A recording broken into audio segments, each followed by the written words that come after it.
হয়, এয়া হৈছে আপোনাৰ হোজাই বিহুতলী খেলপথাৰৰ এক দৃশ্য।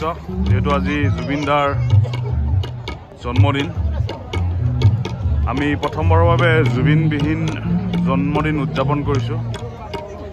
সেয়েহে আমি আজি নাহৰৰ ফালৰ পৰা ইয়াতে গছপুলি ৰোপণ কৰিছোঁ আৰু সকলোকে বিশেষ ব্যক্তিসকলক এজোপা নাহৰ গছ উপহাৰ হিচাপে দিবলৈ চেষ্টা কৰিছোঁ। এয়া হৈছে আমাৰ নাহৰৰ কিছু লিখনি। এয়া চাওক, শেষ বুলিলেইটো শেষ নহয়, আকৌ হয় আৰম্ভ।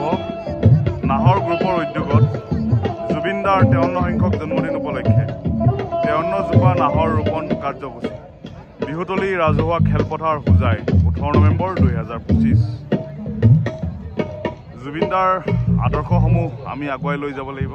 সেয়েহে আমি এক চেষ্টা আৰম্ভ কৰিছোঁ আৰু ইয়াক আগুৱাই লৈ যাম। ইয়াৰ আমাৰ এক পদক্ষেপ, সকলোৱে যাতে ইয়াত সহযোগ কৰে, সেয়া আশাৰে আমি সকলোকে ধন্যবাদ জ্ঞাপন কৰিছোঁ।